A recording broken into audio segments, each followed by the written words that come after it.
Hello everyone, hope you're doing well. Today we're back on the updates 1.91 dev server, and well, it's the second one, and we're having a look at the Type 4 Model 4.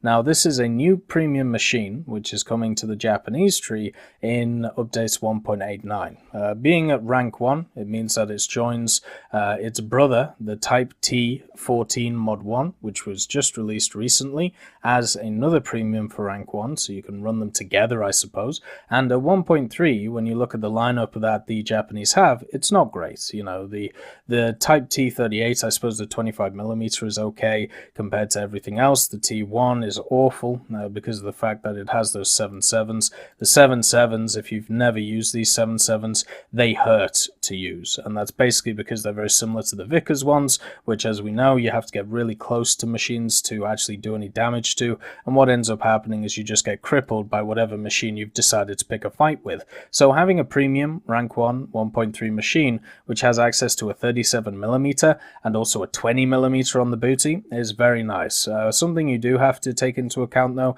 is the way that the two gun platforms are set. You can see that there is a strict kind of, not really a wire, but a strict area where you can use this thing, and it isn't behind you. So if there is a machine that is behind you, you're going to only be able to use the 20, and if there's something in front of you, you can only really use the 37, unless you sort it out properly. If we look at the X-ray, the bridge itself is modeled incredibly interestingly with a radio station inside. You've got the ammunition storage below the 37mm with a pump. And then on the back, you got some fuel tanks, you got some engines, which are incredibly small, and then the two transmissions for said engines, more ammunition storage, mainly for the 20, and then you've got these engines on the back. Now, this is what I'd like to see more of in the hangar. So, you know how we have the waves moving? You know how it seems like everything is going very nicely in the hangar? Why can't we have more moving parts? Why can't we have the flag fluttering? Why can't we have the engine spinning? Like on a machine such as the MBR2 M34. Why can't this have its blade spinning on the front? On the back. Wouldn't that be kind of nice? Just to have it teetering along, even if you wanted to run its winter camouflage, maybe see it going. So I'm really happy that we have this machine for Japan, which can show us, a little bit more movement in the game when it comes to the hangar. When we talk about the 37mm, it does have access to HE, which pens 15mm, not great, but not terrible. And then it has access to an APHE, which pens 38, but only does 11 grams of TNT equivalent. So that's a little bit better. It's probably the main round I'm personally going to use, because unfortunately the HE won't have enough penetration to be able to go through everything that you fight.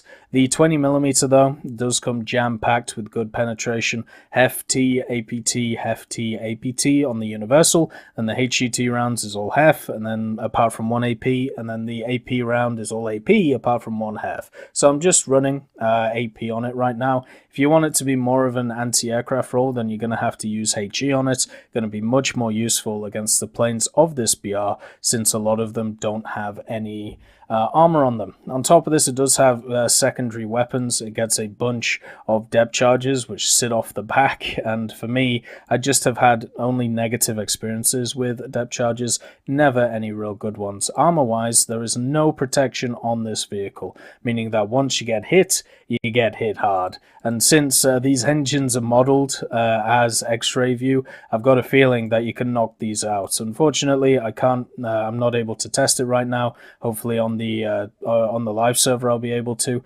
But they've also got a transmission attached to them, so it should be easy to take out either of these. I wonder if you can just machine gun them and they stop, or maybe if you take out one and not the other, does the thing start spinning? There's so many interesting ideas which I do want to test with this. The camouflage is standard. You don't get anything else with this, which isn't really a surprise. And we're going to take it into arcade just so I can open it up and just kind of show you how fast this machine can go. Obviously, this will remind a lot of people of a bushwhacker, being able to go crazy amounts of speed. But first of all, I just want to show you how the reverse works. So it seems like the reverse is powered by the little engines down there.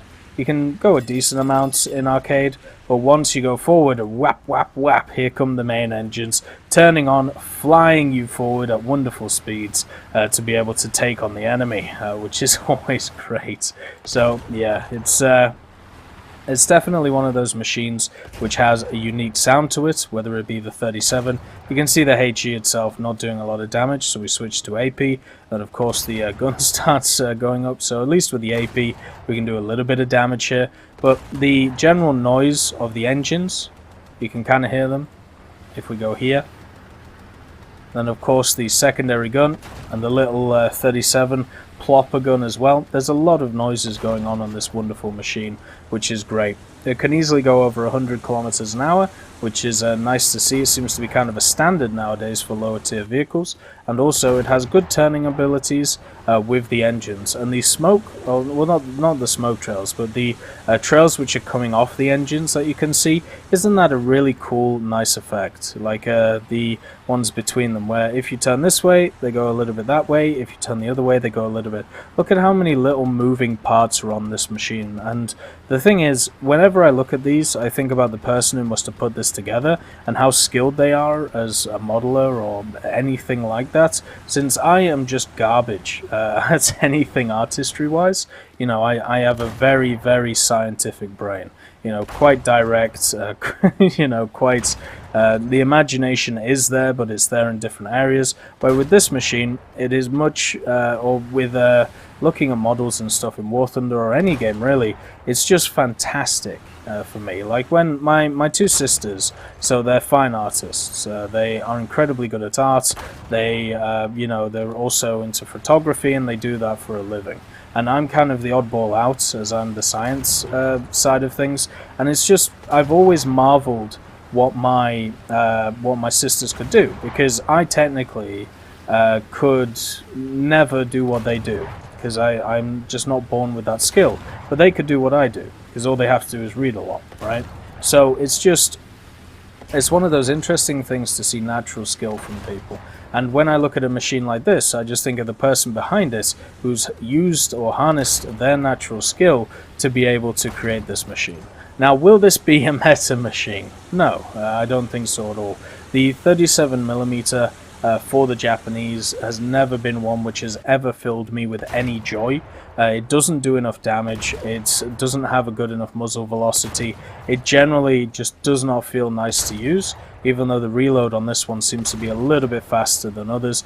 The fact that you have this area for the 20mm with the wiring, well, not the wiring, but the general fence around it, means that it's very hard to get two guns on target at once. You basically have to do this, go at an angle of maybe 30, which is not always ideal to be able to deal with other machines. And also at the same time, you lose so much speed in the turn, it doesn't seem viable. So you're either you have either two things to do, right? So you can either go at them with the 37 and do no damage, or you can do it like this and go behind and, you know, deal with it, you know, with the 20.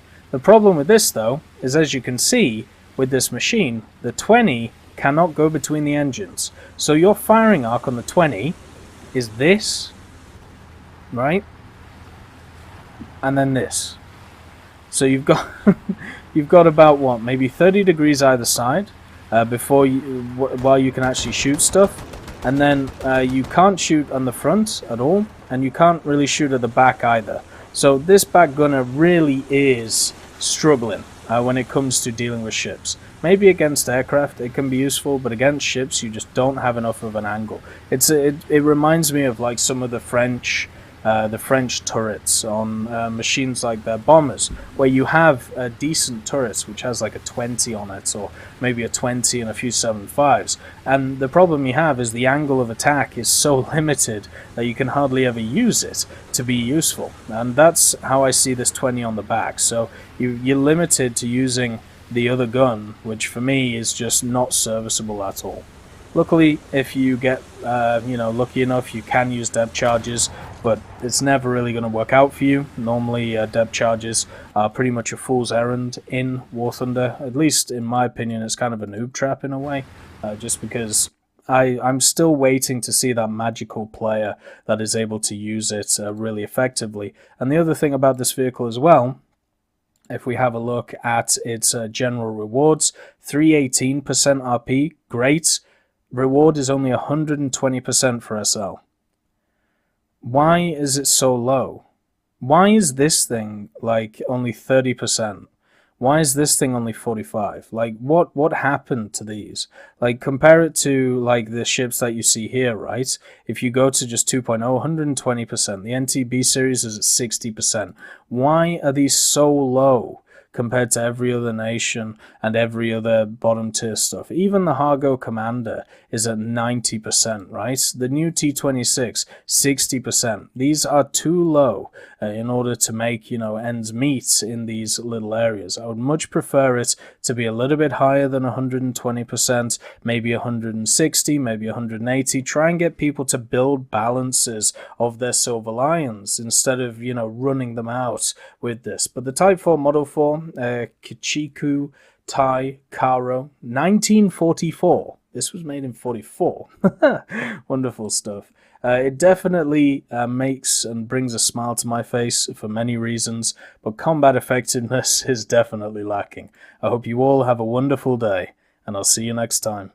I'd just like to thank Ambrosius McClellan, B. Young, Blackie, Daniel Stanton, John Ryman, Joseph Anders, Martinez, Mopar 1969, Moxie, Super Cacti, Uyans Terry, and Eel of Goats, and of course Seductive Trash Can for supporting the channel.